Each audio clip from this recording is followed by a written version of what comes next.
fait des films, c'est pas simplement sur le voyage géographique, mais c'est des voyages auprès des autres. Mais ces 10 ans, c'est pas un travail, c'est pas dur, c'est pas accablant, c'est 10 ans de bonheur. On a l'impression d'être un poisson parmi les poissons ou un loup parmi les loups. Mais parfois d'être trop proche des animaux sauvages, ça pose quand même des risques. Tous les caractères sont aussi chez les animaux. Si on veut bien vivre en présence des autres, des animaux, il faut laisser la nature tranquille. Et alors, vous avez envie de faire un film en Chine? Bien sûr.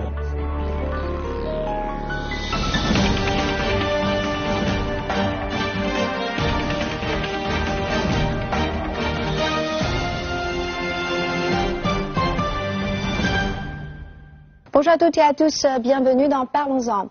Après avoir parcouru le globe à tire-d'aile avec les oiseaux migrateurs et surfé dans tous les océans en compagnie des baleines et des dauphins, Jacques Perrin et Jacques Cluzot reviennent en Chine avec leur nouvel opus sur des terres plus familières, les saisons, qui nous propose de revivre 20 000 ans d'histoire par le prisme des forêts d'Europe. Nous avons aujourd'hui l'honneur d'inviter sur notre plateau ces deux réalisateurs, messieurs Jacques Perrin et Jacques Cluzot. Bonjour, bienvenue. Ni hao. Ni hao. Monsieur Jacques Perrin, oui. Acteur, producteur, réalisateur, vous avez tenu tous les rôles qu'offre le cinéma. En tant qu'acteur, vous collaborez avec les plus grands cinéastes dans les années 1960, Costa Gavras, Claude Chabrol et Jacques Demy. En 1968, vous fondez votre propre société de production, Recan Films, devenue par la suite Calaté Film. Puis, vous vous consacrez de plus en plus à la production et à la réalisation.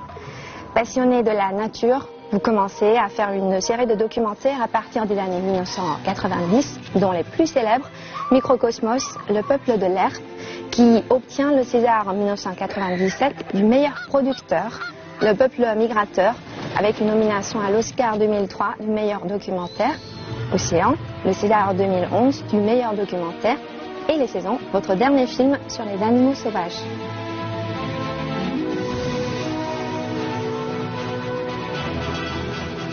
C'est Bonjour. parfaitement juste. Bonjour. Bonjour. Ravi. Monsieur Jacques Cluzot, réalisateur, vous débutez votre carrière dans les années 1980 sur des films pour le cinéma et des séries télévisées. C'est à partir des années 2000 que vous travaillez avec Jacques Perrin pour des co-réalisations de documentaires animaliers, Le peuple migrateur, Océan et Les Saisons. Bonjour, bienvenue. Bonjour. Bonjour. Les Saisons racontent l'histoire du territoire européen au fil des siècles, mais du point de vue des animaux.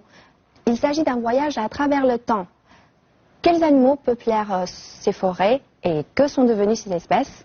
Sans plus tarder, la bande-annonce de ce film.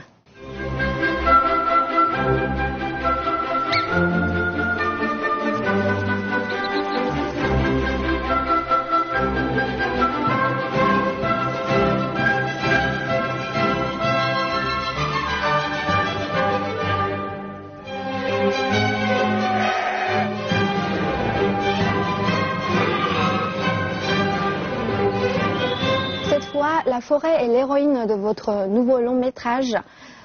Souvent, lorsqu'il s'agit de faire un film sur les animaux sauvages, nous viennent à l'esprit des territoires lointains, comme par exemple l'Afrique. Mais dans Les Saisons, vous parlez surtout de l'Europe. D'où vous est venue cette idée? Justement, l'idée, elle est devenue en réaction à ce que l'on avait fait auparavant. Et les films auparavant faisaient preuve d'exotisme. On ne tournait pas en Europe, donc on allait tourner la nature sauvage, c'était en Afrique.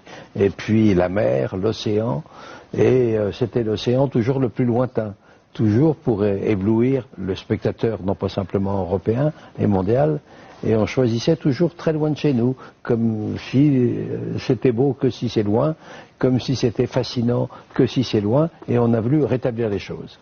Et rétablir les choses, on a voulu faire un film sur l'Europe. Seulement, l'Europe, au niveau des animaux... Un territoire proche de vous. Oui, mais la nature, elle est très pauvre. Donc on avait un débat, on avait un problème, et on s'est dit la seule solution, c'est de faire, non simplement dans l'espace, géographie, mais de faire un film dans le temps. Et donc, quand vous dites il y a 20 000 ans, c'est un peu ça, c'était il y a 12 000 ans, quand il y a eu un réchauffement climatique, donc la Terre a commencé à se réchauffer et les arbres sont apparus. Et pas simplement que les arbres, les forêts. Et les forêts étant là, ont appelé les animaux. Et ça a été la prodigieuse diversité. Donc on voit que l'Europe, il y a eu aussi des forêts, il y a eu aussi des territoires et des chemins dans lesquels il y avait une foule d'animaux pour montrer que nous ne sommes pas qu'un continent qui est à l'arrière de l'expression de vie que l'on trouve encore actuellement en Amérique du Sud, en France et en Afrique. Vous avez tourné dans plusieurs pays européens, en France, en Roumanie, en Pologne. Comment avez-vous choisi les lieux? Oui, alors nous avons tourné en Pologne, vous le signalez, et on a choisi la Pologne parce que c'est le seul endroit en Europe où on peut trouver un décor qui ressemble à ce qu'était la forêt ancienne européenne, la forêt de plaine. Parce que cet endroit a été longtemps le terrain de chasse des tsars. Donc il était interdit d'y tuer des animaux ou d'y couper des arbres sous peine de mort. Donc c'était une protection très efficace. Et puis après, à la disparition des tsars, à ce moment-là, c'est devenu un parc national. Donc l'endroit, depuis 500 ans, vit librement. C'est-à-dire que personne ne coupe les arbres et donc le décor ressemble à ce qu'était la forêt primaire européenne. Donc nous avons tourné dans cet endroit et ensuite nous avons cherché dans différents autres lieux des décors qui ressemblaient à une forêt primaire. Et les animaux? Comment vous avez choisi? Vous nous avez montré un spectacle inconnu des animaux que nous avons très peu l'occasion de voir. On en a peu l'occasion dans certains pays d'Europe, comme la France, mais quand on va en Pologne, quand on le dit, en Pologne, on trouve des bisons d'une façon importante. Il y a la forêt de Wilowiecza où on trouve des troupeaux de bisons extraordinaires. Et puis, il y a les ours. Et nous sommes allés en Pologne, et là, il y a des ours en liberté. C'est-à-dire que vous allez dans la forêt le soir, au bord des rivières, et faites attention, parce qu'il y a des grosses bêtes qui viennent, et ils sont pas, je crois pas qu'ils soient terriblement dangereux, mais ils sont en tout cas impressionnants. Donc ce qui veut dire que dans les parties d'Europe, il y a toujours la forêt sauvage qui existe, alors qu'en France, elle est beaucoup plus pauvre, mais on crée des réserves en France, en Allemagne, en Italie, et en même temps, quand on crée des réserves, on protège la nature, eh bien, c'est-à-dire on la laisse tranquille, eh bien, ça repart. Les plantations, les arbres, tout ça, ça repart, et les animaux reviennent. Donc, si on veut bien vivre en présence des autres, des animaux, il faut laisser la nature tranquille. Vous avez fait beaucoup de recherches sur les animaux et les lieux pour tourner. Combien de temps vous a-t-il fallu pour la préparation et les recherches? La préparation a duré 1 an et demi à peu près, et à la rencontre des spécialistes des différents domaines. Et comme le voyage se produit dans le temps aussi, on n'a pas simplement été devant des spécialistes des sciences naturelles, connaissant le comportement des espèces, mais aussi auprès d'historiens, auprès d'archéozoologues, des gens qui pouvaient nous dire à quoi ressemblait l'Europe il y a 15 000 ans, à quoi ressemblait le Moyen-Âge, quels étaient les arbres, de quoi étaient faites les haies, voilà, à quoi ressemblaient les paysages. Et ça, c'est une science qui évolue en permanence, et les gens étudient les pollens, et peuvent nous dire aujourd'hui, eh bien, quand les Romains sont arrivés, voilà, les espèces étaient là, à tel endroit, on y trouvait tel type d'arbre, tel type de buisson. Donc vous avez plusieurs équipes, vous travaillez tous en même temps? Oui, tous les films que l'on a fait, on a de 2 à 4 équipes, et on travaille dans le même temps. Donc c'est-à-dire que les durées des tournages, c'est le temps général, 2 ans, 1 an et demi, mais il faut le multiplier par le nombre des équipes. Et là, ça nous donne la durée de l'ensemble du film, c'est 5 ans, 6 ans, 7 ans. Pour Le Peuple migrateur et Océan, c'est 10 ans pour faire un film. Mais ces 10 ans, c'est pas un travail, c'est pas dur, c'est pas accablant, c'est 10 ans de bonheur. Vous savez ce que c'est que de vivre dans la nature quand vous attendez le beau temps. Mais le beau temps au cinéma, c'est la pluie, c'est l'orage aussi. Donc on vit en contact avec les représentations naturelles de ce qui vit autour de nous. C'est une chance que nous avons. C'est un voyage, ça fait partie de la vie. Oui, tout à fait. Tout à fait. Comparé à vos 2 précédents films, Le Peuple migrateur et Océan, vous avez mis seulement 18 mois pour le tournage. contre 4 ans pour Océan, a-t-il été plus facile de tourner les saisons? C'est-à-dire moins de défis cette fois? Non, je pense que la mer est un sujet difficile parce que il faut beaucoup de temps pour faire un film sous-marin.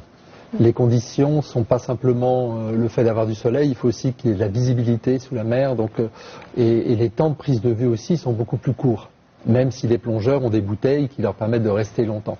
Donc un film sous-marin, c'est un film difficile et qui nécessite beaucoup de temps, surtout quand le film n'est fait que de scènes de nature. On peut voir des films où on interviewe les spécialistes et à ce moment-là, il y a quelques scènes de mer avec les animaux, mais c'est bref et ça prend peu de temps. Or, nos films sont une immersion totale dans le monde animal. On voit personne raconter quoi que ce soit ou apparaître pour expliquer les choses.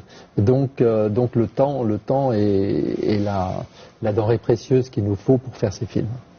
Durant le tournage, vous avez beaucoup parlé de la technique d'imprégnation pour approcher les animaux et gagner leur confiance. Une technique que vous aviez déjà pratiquée dans le peuple migrateur. Et dans les saisons, cette technique a été utilisée auprès de quels animaux? Elle a été utilisée avec les loups, utilisée avec le lynx, avec les sangliers, avec les cerfs et avec quelques animaux. Le lynx, il était tout seul, mais les autres, c'est des animaux qui sont en groupe. Donc, on les imprègne. Qu'est-ce que ça veut dire? Faut pas se tromper. Imprégner, ça ne veut pas dire dresser. Dresser, absolument. Donc, on imprègne les animaux de façon à ce qu'ils soient libres en restant à côté de nous. Et restant à côté de nous, on devient, lorsqu'ils sont tout petits, on devient leurs parents de protection. Donc, ils sont à côté de nous, ils sont tranquilles et ils n'ont pas peur. Donc c'est une famille de substitution. Et on arrive à des choses, c'est-à-dire que les animaux sont libres bien en étant à côté de nous. Mais ils sont à côté de nous, ils ne sont pas sauvages, mais ils sont libres. Donc ils s'amusent, ils courent à droite et à gauche, toujours à nos côtés, sans être dérangés par nous. Donc c'est une façon d'approcher différemment la nature, mais c'est un bonheur. Parce que de vivre en harmonie avec les animaux, quel bonheur. Mais parfois d'être trop proche des animaux sauvages, ça pose quand même des risques. Avez-vous des précautions pour éviter les dangers? Quand on parle d'animaux imprégnés, on travaille alors avec des animaux qui n'ont pas peur des hommes. Donc en fait le danger, alors bien sûr il y a une attention, il y a un respect, il y a une connaissance, il y a une discrétion à avoir. Quand on pense aux loups, dans un groupe de loups, il y a des loups qui sont assez familiers, et puis il y en a d'autres qui sont plus inquiets, qui sont plus sourds. Tous les caractères sont aussi chez les animaux, quels qu'ils soient. Donc il faut toujours une prudence, mais il faut savoir que les loups, par exemple, étaient au quotidien avec des collaborateurs à nous, humains, qui savaient aussi nous mettre à leur place et qui les connaissent très très bien pour qu'il n'y ait pas de danger, justement. Qu'il n'y ait pas de danger. Et à chaque film, trouver l'outil adéquat pour suivre les animaux est la chose la plus importante pour vous. C'est ainsi qu'est né un scooter à 4 roues dans les saisons. Mais il faut aussi que les animaux s'habituent à cette machine. Oui, mais les animaux, bien souvent, ils s'y habituent en étant tout petits. Donc au départ, comme ils ont confiance avec nous, et qu'ils sont tranquilles, ils s'en amusent. Et puis à un certain moment, cet accompagnement. Vous savez, on fait des films, c'est pas simplement sur le voyage géographique, mais c'est des voyages auprès des autres, auprès des animaux.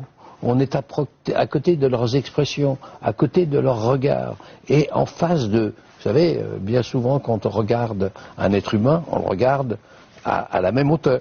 Et quand on regarde les animaux d'une façon traditionnelle, on la voit de la hauteur du caméraman. Non, nous, on est à côté, on est devant, on tourne tout autour. Et c'est ça qui fait que la plus grande familiarité, la plus grande proximité nous rend un rapport tout à fait formidable avec les animaux. Les films animaliers sont différents des autres films. Cela nécessite beaucoup de patience pour capturer le bon moment. Comment s'est déroulée l'écriture du film? Avez-vous un scénario préétabli où vous êtes tenu ou avez-vous dû vous adapter? Oui, on n'appelle pas ça un scénario. Un scénario voudrait dire qu'on va tourner exactement ce qui est écrit. Donc on emploie le terme guide scénaristique. On a un guide, une direction, avec des tas de scènes qu'on espère, qu'on a pu connaître, dont on connaît l'existence. Mais ce qui va nous intéresser le plus, c'est justement ce qu'on ne connaît pas au départ. Donc le film va être en perpétuelle évolution, en fonction aussi de choses qu'on ne pouvait pas forcément attendre. Par exemple, on n'aurait jamais fait, pendant le temps du scénario, on n'aurait jamais eu l'idée qu'on allait pouvoir filmer des loups poursuivant des chevaux sauvages dans une forêt et que les loups et les chevaux soient ensemble, pour de vrai, dans la même image. Ça semblait invraisemblable. On s'est dit, mais il va y avoir des accidents, les loups vont manger les chevaux vont tuer les loups, etc. Et en fait, au fur et à mesure du tournage, eh bien, cette situation a été possible. Et ça, c'est quelque chose qui était inespéré. Donc, ce que l'on va chercher, à partir d'idées, d'envie, c'est justement ce qu'on n'a pas imaginé au moment d'écriture. Des inattendus, des surprises. Des inattendus, exactement. Quelle est la séance de tournage la plus longue que vous attendez depuis très longtemps pour un bon moment? Vous savez, quand on est très longtemps, c'est pas qu'on attend sans rien faire. C'est pas qu'on attend et on se dit aujourd'hui il pleut, aujourd'hui il y a trop de soleil. On attend. On est tout le temps en préparation. On est tout le temps en train d'attendre le meilleur moment. Et ça favorise justement ce rapport intelligent, on peut dire, avec les animaux. Donc l'attention que l'on porte sur la nature et les animaux, elle est constante. Et puis de temps en temps, quand c'est vraiment très beau, clic, ça démarre. Et c'est en fait pas nous qui dirigeons. C'est la nature qui se dirige elle-même. C'est les animaux qui ont leurs expressions, qui sont comme ça, plein de liberté. Et à un moment, on se dit, c'est formidable, on n'y avait pas songé. Et puis on tourne.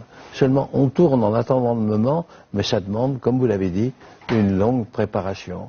On improvise sans improviser. C'est surtout des conditions climatiques qui vous dérangent parfois? Pour que la scène soit formidable, il faut que toutes les conditions soient réunies. Il faut effectivement que les animaux soient au mieux de leur forme, nous acceptent. Il faut que la lumière soit là. Et c'est pour ça que c'est un moment magique, ce moment pour lequel on se prépare et qu'il faut parfois attendre effectivement longtemps. C'est un moment exceptionnel et c'est le moment que l'on cherche à obtenir. Y a-t-il une scène qui vous a le plus marqué au cours du tournage? C'est ce qu'a dit Jacques, hein. C'est quand on lance des loups derrière des chevaux, c'est pas évident. Donc ils étaient chacun dans un enclos, mais à côté l'un de l'autre. Et puis ils se sont respirés, ils se sont reniflés, et puis on sentait qu'ils n'étaient pas effrayés, qu'il y avait une entente possible. Et puis on a ouvert les enclos, et tout doucement ils sont venus, et on a lancé la course. Et lancer la course, c'est-à-dire il y a la Vespa, le scooter que l'on a avec 4 roues et qui permet de passer par n'importe quel accident de terrain, d'éviter les arbres, etc. Ce qui rend un compte-rendu tout à fait fantastique, hein, haletant. Eh ben, ils ont joué, ils ont couru l'un derrière l'autre, et c'était une joie, alors qu'on était persuadé qu'on allait tourner d'un côté les loups et d'un côté les chevaux. Non, ils ont marché ensemble. Donc de temps en temps, on a des surprises et des surprises heureuses et c'est magnifique.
êtes les premiers à admirer leur spectacle. Quelle est l'émotion la plus forte au cours du tournage? Je crois que c'est une série d'émotions permanentes. On parle là des loups, des chevaux, mais dans l'imprégnation aussi, on a eu pour la première fois imprégné des tout petits animaux, des petits oiseaux qui sont grands comme ça, comme par exemple la mésange bleue, qui est un tout petit oiseau que l'on voit apparaître en hiver, au moment où, à la fin de la fonte des glaces, l'eau se remet à couler. Et donc nous étions sur un très grand plateau, avec beaucoup de vent, autour de cette source qui commençait à couler, et nous avions amené notre comédien, qui est ce petit acteur qui était là. Et puis alors, il a été se poser sur la fontaine, sur la source, et puis le vent a soufflé très fort, et d'un coup, on l'a plus vu. On s'est dit, où il est, il est disparu. Et en fait, il était caché, juste sur la caméra derrière, il s'était mis à l'abri, avec nous, tout près de nous. Donc l'émotion, elle est que quand on voit un loup, par exemple, on sent quelque chose de fort. Mais quand on voit aussi un tout petit oiseau qui vient se protéger auprès de vous et qui reste avec vous alors qu'il pourrait s'envoler et disparaître à jamais, c'est aussi une émotion très très forte. Dans ce film, il y a très peu de commentaires, seulement 6 minutes. N'avez-vous pas eu peur que ce soit un peu lassant pour les spectateurs de regarder un film d'une telle longueur sans autre bruit que celui de la nature? Si on écoute tous les bruits de la nature, si on écoute tous les chants des oiseaux, si on écoute les appels de toutes les bêtes de la forêt, mais c'est pas 1h30, c'est pas long, c'est un rien de temps. Donc les gens qui aiment la nature, et il suffit d'y aller pour la découvrir et l'aimer. Mais ils peuvent rester une journée entière. Et quand le soir arrive, on a dit on rentre, non, on ne rentre pas. Il y a encore des bruits, des sons complètement différents. C'est un bonheur. Et donc, ce qu'on essaye de faire, comme beaucoup de gens ne vont pas dans la nature, parce qu'ils sont citadins, parce que ça leur semble très loin, on leur porte, avec nos films, on leur porte la nature chez eux. Eh bien, ils se rendent compte que c'est agréable. Et s'il y avait un commentaire, c'est-à-dire qu'on raconterait notre histoire, on ne veut pas raconter notre histoire, on veut montrer la vie dans la nature telle qu'elle est. Et on s'aperçoit que la nature elle-même fabrique des histoires. Et des histoires qui sont particulières à chacun des spectateurs. Parce que quand on voit des animaux, on pense tout de suite, quand on était enfant, ah je me souviens, j'avais vu un enfant, et ça vous rappelle des tas d'autres images dans l'imaginaire, dans nos souvenirs, et donc il y a une rencontre entre les souvenirs et les images projetées. C'est ce qui fait que laissons la nature parler, et nous soyons très, très discrets. Vous faites aussi apparaître les hommes dans vos documentaires. Peut-être c'est pour montrer l'impact de l'homme sur la nature. Mais certains spectateurs ressentent de la rage vis-à-vis de l'homme après avoir vu vos documentaires. Qu'en pensez-vous? Oui, l'essentiel des films se passe auprès du monde sauvage. Mais à certains moments, il y a une rencontre avec l'homme. Elle a été dramatique dans Océan, puisqu'on était avec les poissons, et puis d'un coup, on était pris à l'intérieur du filet. Ou bien on était avec les requins, et on se trouvait attrapé, grimpé sur un bateau, et voir les ailerons coupés. Donc effectivement, ces moments qui sont très très courts dans nos films sont ressentis très fortement parce qu'on a mis le spectateur en empathie avec l'animal. On a l'impression d'être un poisson parmi les poissons, ou un loup parmi les loups.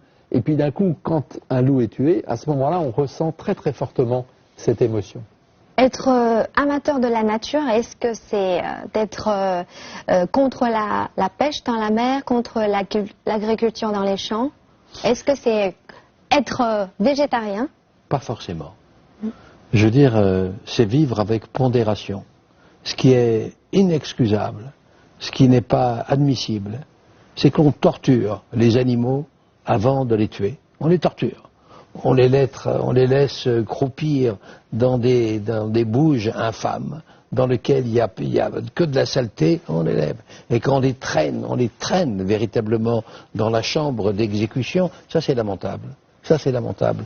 Bon, vous savez, être prédateur, ça fait l'histoire de l'homme. Hein. Depuis 20 000 ans, l'homme est prédateur. L'homme, comme beaucoup d'animaux, mange l'autre pour survivre. Mais ce qui n'est pas bien, c'est aujourd'hui, c'est l'industrialisation de la tuerie générale. De temps en temps, c'est pas utile. Quand on a des bateaux de pêche, des chalutiers, et qui, avec des filets énormes, rapportent des tonnes de poissons dans des immeubles de haute mer, c'est-à-dire dans des chalutiers énormes. Mais pourquoi tout ça? Ce qui était très beau, effectivement, c'est la pêche tranquille, d'aller au bord de l'eau, de pêcher un poisson pour pouvoir revenir et manger chez soi. Alors on ne peut pas toujours faire ça, mais il y a une pondération, on fait attention à la nature. Quand on arrive dans un endroit, il y a trop d'arbres, allez, on va couper les arbres comme ça, on sera mieux. On est moins bien.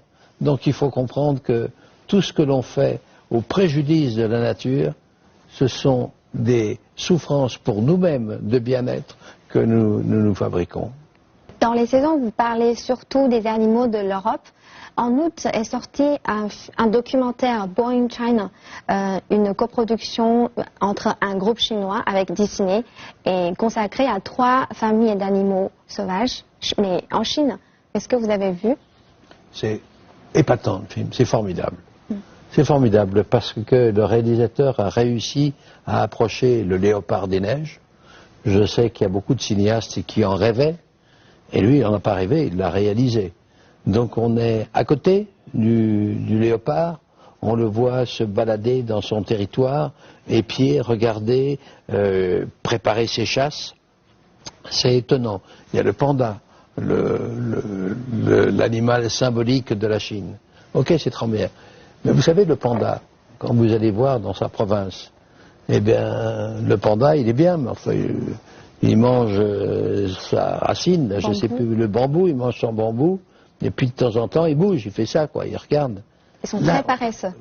Ils sont très paresseux. Mais là, dans le film que vous dites, Born in China, mais c'est formidable parce qu'il y a les bébés. Et les bébés jouent, montent sur l'arbre, et il y a des parents qui essayent de le rattraper. Il y a une vie que moi, j'imaginais pas. Et donc, je croyais que c'était joli, mais on allait s'endormir un petit peu avec le panda. Non, c'est tellement charmant. Et puis, qu'est-ce qui reste? Dans tous ces films, c'est le léopard des neiges. Il y a quelque chose, un regard qui est porté sur la nature sauvage, et c'est touchant. Et on s'amuse, et on est touché. Quand on voit les rapports entre les plus petits et puis les adultes, on s'aperçoit de toute la tendresse, on s'aperçoit des gestes, et de regarder comment se manifeste la tendresse en dehors de nous. Non, chez les animaux, c'est la même chose, les mêmes gestes, les mêmes précautions. Bah oui, c'est un très beau film, et je pense que dans le monde, il marchera bien aussi. Et alors, vous avez envie de faire un film en Chine? Oui, bien sûr, mais vraiment, un film, mais c'est bien trop tôt pour en parler.